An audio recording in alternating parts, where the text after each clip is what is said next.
और अब मेरा फेवरेट इंसानियत का ज्ञान जो बनाए बेहतर इंसान। तो जो बच्चे जाना चाहते हैं वो जा सकते हैं, मैं बिल्कुल नहीं रोकूंगा। आप थक चुके हैं, मुझे बिल्कुल एहसास है इस बात का। आप थक चुके हैं, आप जा सकते हैं। लेकिन जो बच्चे कहानी सुनना चाहते हैं वो सुन सकते हैं, रुक सकते हैं। बिकॉज आई फील लाइक कि क्लास का सबसे इंपॉर्टेंट पार्ट यही है। बाकी सब चीज़ें तो यार यूं ही चल रही है। मैंने हमेशा बोला है बाकी सब चीज़ें ऐसी ही चलती रहेगी, कोई मतलब नहीं उन चीज़ों का, है ना। नंबर से कुछ नहीं होने वाला, संसार नंबरों से नहीं चलता, ठीक है। तो एक कहानी में क्या होता है, इसमें ना एक गांव है और इस गांव के अंदर जो राजा है वो क्या करते हैं, वो बार बार अपना भेष बदल के गांव के अंदर जाते हैं और देखते हैं कि क्या यहाँ पर जो दुकान वाले हैं, जो बाजार वाले हैं, वो क्या अच्छे से काम कर रहे हैं या वो लोगों को बेवकूफ बना रहे हैं। अब अच्छे से काम करने का मतलब क्या है मेरे प्यारे बच्चों, कि कहीं वो लोगों को ठग तो नहीं रहे, कहीं उन्हें बेवकूफ तो नहीं बना रहे। तो अगर वो ऐसा कर रहे हैं तो वो उनको पकड़ ले। तो एक बार राजा अपने वजीर के साथ अपना वेश बदल के जाते हैं, है ना। और जैसे ही बाजार में जाते हैं तो एक लाश पड़ी हुई होती है मार्केट के अंदर। अब वो लाश पड़ी होती है तो राजा बड़ी एकदम डर जाते हैं, बादशाह डर जाते हैं, बोलते हैं यार इसकी ये किसकी लाश है। तो जैसे ही वहां जाते हैं देखते हैं कि लोग आ रहे हैं, क्रॉस करके लाश को जा रहे हैं। अब लोगों को बोलते हैं, कुछ लोगों को रोके कि यार इसकी जो लाश है ना, इसको किसके घर तक पहुंचा देते हैं, है कौन ये। तो वो लोग बोलते हैं कि ये बहुत नीच और बहुत ही खराब इंसान था, हम तो इसकी लाश को नहीं लेके जाएंगे। राजा बोले यार ऐसा क्यों कर रहे हैं यार। फिर एक दुकान वाले के पास जाते हैं, उसको ये चीज बोलते हैं, वो बोलता नहीं भैया छोड़ दो, बहुत ही बेकार आदमी है, इसकी लाश पड़े रहने दो। दूसरे दुकान वाले के पास जाते हैं, वो भी ये करते हैं। अब ये बादशाह है, लेकिन ये बता नहीं सकते कि मैं बादशाह हूँ, वेश बदल गया, लोग भी पहचान नहीं पा रहे कि बादशाह है, नहीं तो कोई मदद भी कर दे।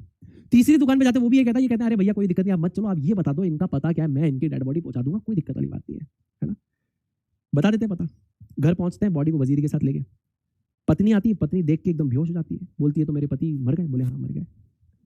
जैसी वो थोड़ी सी नॉर्मल होती है वो बोलते हैं कि आपके पति बहुत ही बुरे इंसान थे क्या, बहुत घटिया इंसान थे क्या, कोई इनकी डेड बॉडी को हाथ लगाने के लिए तैयार नहीं है, इतने खराब इंसान थे क्या संसार में।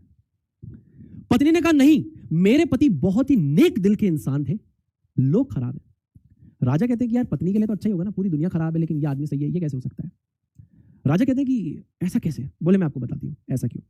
बोले मेरे जो पति हैं वो क्यों नेक इंसान थे, क्योंकि वो रोज शराब की दुकान पे जाते थे, शराब पीते नहीं थे, शराब को खरीद के लाते थे और फिर घर में आके नाली में डोल देते थे।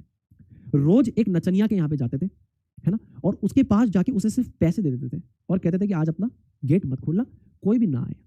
अपनी कमाई उसको, उसकी जरूरत की कमाई उसको दे आते थे और बोल देना गेट बंद कर दिया। अब लोगों के हिसाब से ये है कि वो उस नाचने वाले के यहाँ जाते हैं, लोगों के हिसाब से ये है कि वो दारू पीने जाते हैं, लेकिन वो इंसान ऐसा नहीं करते। तो बोले कि मैंने मेरे पति को 1000 बार समझाया कि तुम ये बुरा काम मत करो, लोगों के हिसाब से तो बुरा ही है ना, लोगों के हिसाब से तो काम बुरा है ना, कि तुम दारू पीने जा रहे हो या नाचने वाले के यहाँ जा रहे हो। मैं बहुत ही शब्दों का जो प्रयोग कर रहा हूँ बहुत ही सोच समझ के कर रहा हूँ, तो आप सिखाने के लिए, आपको चीजें सीखने के लिए ध्यान से देखिएगा। अब यहाँ पे राजा बोलते हैं कि आपने अपने पति को समझाया, तो वो क्या बोलते थे, बोले वो ये कहते थे कि अगर मैं दारू लेके आ जाऊंगा और दारू को बहा दूंगा तो कुछ लोग दारू नहीं पी पाएंगे।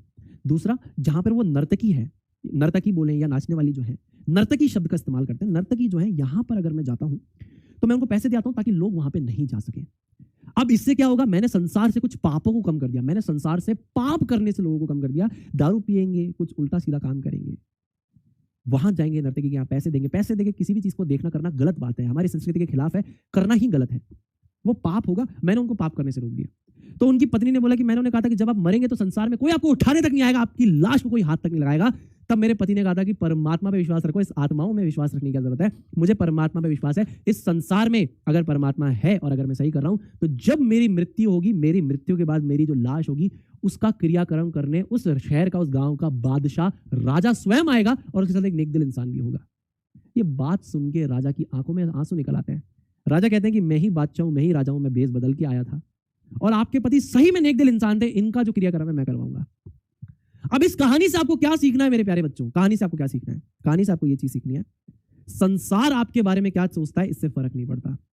संसार तो हर इंसान को बुरा मानता है, आप कुछ करें चाहे ना करें, संसार आपसे हमेशा दुखी रहेगा। संसार स्वयं परमात्मा से दुखी रहा, जब तक श्री राम थे उनसे भी कुछ लोग दुखी रहे, भगवान श्री कृष्ण थे उनसे भी कुछ लोग दुखी रहे। तो संसार का नियम है, संसार आपसे दुखी रहेगा, आप कुछ नहीं कर सकते इस चीज का। सत्य मान रहा हूं मैं आपको, सत्य बात बता रहा हूं। आप कुछ ना भी करेंगे तो भी संसार आपसे दुखी है, कुछ करेंगे तब भी आपसे दुखी है। आप कुछ भी करें, कहते हैं ना कि लोगों का काम है तो कहना, दुनिया का काम तो कहना, वो तो कहेगी, लेकिन आपको पता होना चाहिए कि आप क्या कर रहे हैं।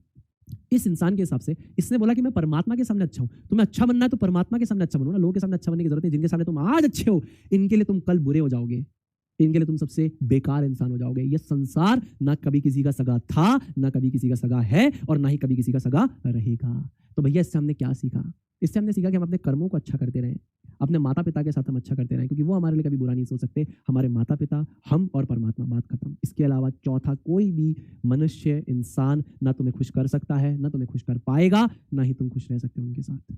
जिनके साथ तुम आज खुश हो वो कल ही तुम्हारे दुख का कारण बनेंगे। जिनसे तुम्हारी आज दोस्ती है वो कल तुम्हारे दुख का कारण बनेंगे। और आजकल की कोई भी दोस्ती दोस्ती नहीं है, क्योंकि दोस्ती वो नहीं होती जो दोस्ती टूट जाए। जो टूट जाए वो दोस्ती कभी थी ही नहीं। दोस्ती तो वो होती जो कभी टूटे ही ना। अगर वो टूट गई तो वो दोस्ती थी नहीं, वो दोस्त तुम्हारा कभी